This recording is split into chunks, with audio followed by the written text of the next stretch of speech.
ఎంత లౌక్యం కలిగిన పిల్లాడంటే, అంత లౌక్యం కలిగి, అంత నవ్వుతూ మాట్లాడేటువంటి పిల్లాడు. వాడు 10వ తరగతి చదువుతున్నప్పుడు స్కూల్‌కి ఎప్పుడు లేట్‌గా వచ్చేవాడు. హోంవర్క్‌లు సరిగ్గా చేసేవాడు.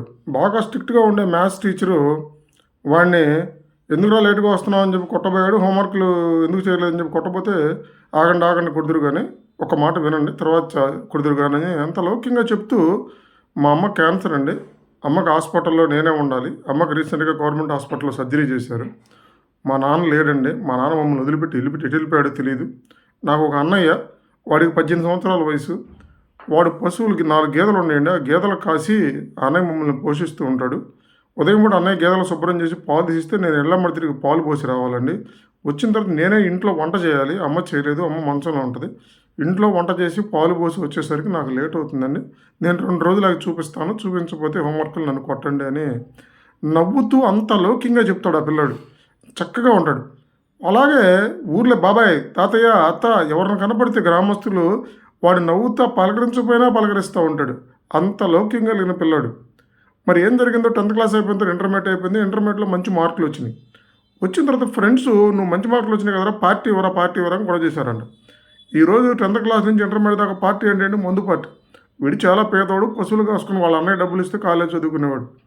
అందుకు పక్కనోళ్ళ దగ్గర రూ. 500 అప్పు చేసి రాత్రికి ఫ్రెండ్స్ బాటిల్ కొని పార్టీ ఇచ్చాడంట. ఈ విషయం వాళ్ళ అన్నయ్యకి తెలిసింది. వాళ్ళ అన్నయ్య ఏం చేశాడు, వాళ్ళ అన్నయ్యకి పిచ్చ కోపం వచ్చింది. ఇంట్లో తల్లికి అనారోగ్యం, పశువులు కాసుకొని పేదరికంలో మగ్గుతున్నారు. ఎంత గౌరవంగా బతుకుతున్న కుటుంబం. నువ్వేంట్రా బాటిల్ అప్పు చేసి బాటిల్ కొంటావు, నువ్వు పార్టీ ఇవ్వటం అని చెప్పేసి వాళ్ళ అన్నయ్య వాడిని 4 దెబ్బలేసాడు.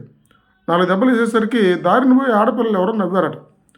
ఆడపిల్లలు నవ్వారని నా పరువు పోయిందని చెప్పేసి దారిన గబగబా వెళ్ళిపోయి వాళ్ళ పెదనాన్న బాబాయ్ వాళ్ళ ఇంట్లో ఒక పురుగు మందు డబ్బా తీసుకొని వెళ్ళిపోయి పత్తి చేలో తాగి వాడు చనిపోయాడు.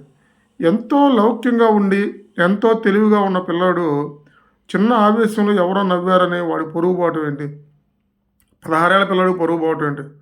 వాడు చనిపోతే ఊరు ఊరు ఏడ్చింది. ఎంత లౌక్యం కలిగినవాడో, ఎంత చక్కగా ఉంటాడో. ఆ తల్లి కాన్సర్ వచ్చి ఆమె బాధపడుతుంది. పశువులకి అసలు అన్నయ్య నానా నరకం పడి వాడి బాధ చూడలేం వాళ్ళ అన్నయ్య.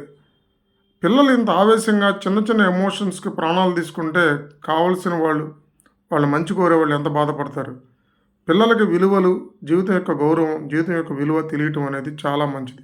వీడు చనిపోతే ఊరు ఊరు ఏడ్చిందని చెప్పొచ్చు. కాబట్టి ఎమోషనల్‌గా ఉండొద్దు.